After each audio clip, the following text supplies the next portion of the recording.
السلام علیکم، میں ہوں ارشاد شیخ۔ آج کی اہم ڈیولپمنٹ پاکستان تحریک انصاف کے انٹرا پارٹی الیکشن ہیں، جس کے نتیجے میں barrister Gohar Ali Khan P T I کے بلا مقابلہ چیئرمین منتخب ہو گئے ہیں اور عمران خان عارضی طور پر ہی صحیح پی ٹی آئی کی چیئرمین شپ سے فارغ ہو گئے ہیں، جبکہ Umar Ayub Khan P T I کے مرکزی جنرل سیکرٹری، امین گنڈاپور کے پی کے اور یاسمین راشد پنجاب کی صدر منتخب ہو گئی ہیں۔ اب دیکھنا یہ ہے کہ کیا پی ٹی آئی انٹرا پارٹی الیکشن کرانے کے باوجود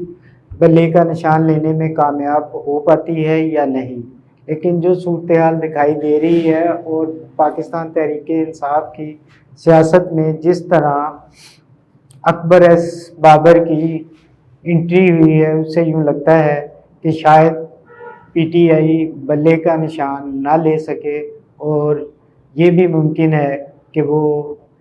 2024 کے الیکشن میں بھی حصہ لینے کے قابل نہ رہیں۔ اس کی وجہ یہ ہے کہ اکبر ایس بابر نے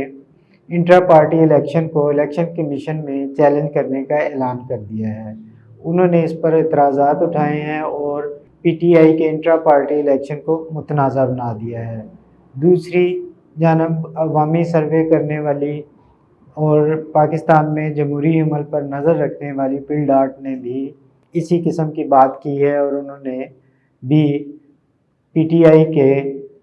انٹرا پارٹی الیکشن کو متنازع قرار دیا ہے۔ ایسی صورت میں تو یوں ہی لگتا ہے کہ ابھی کھیل ختم نہیں ہوا، ابھی مزید کھیل باقی ہے، اور پاکستان تحریک انصاف کے لیے مشکلات کا ایک نیا دور شروع ہونے والا ہے، جس میں الیکشن کمیشن اہم رول ادا کرے گا، اور اکبر ایس بابر جو ہیں وہ اس کی بنیاد بنیں گے۔ وہ پی ٹی آئی کے معاملات کو الجھائیں گے اور انہیں الیکشن کمیشن کے سامنے لے جائیں گے، جیسا کہ الیکشن کمیشن نے بعض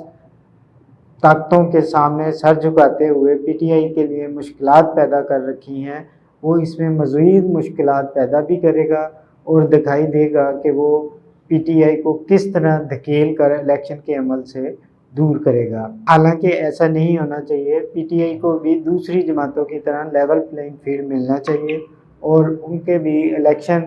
میں حصہ لینے کے لیے آزادانہ ماحول ہونا چاہیے، لیکن دکھائی نہیں دیتا کہ ایسا ہو پائے گا۔ اب دیکھنا یہ ہے کہ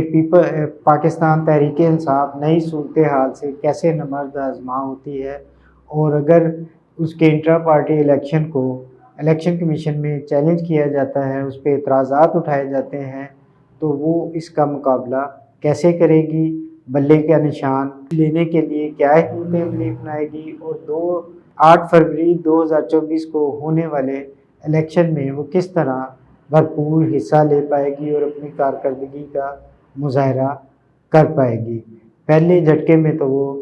اپنے چیئرمین سے ہاتھ دھو بیٹھی ہے، آگے دیکھتے ہیں کیا ہوتا ہے۔ اس کے ساتھ ہی اجازت دیجیے، خدا حافظ۔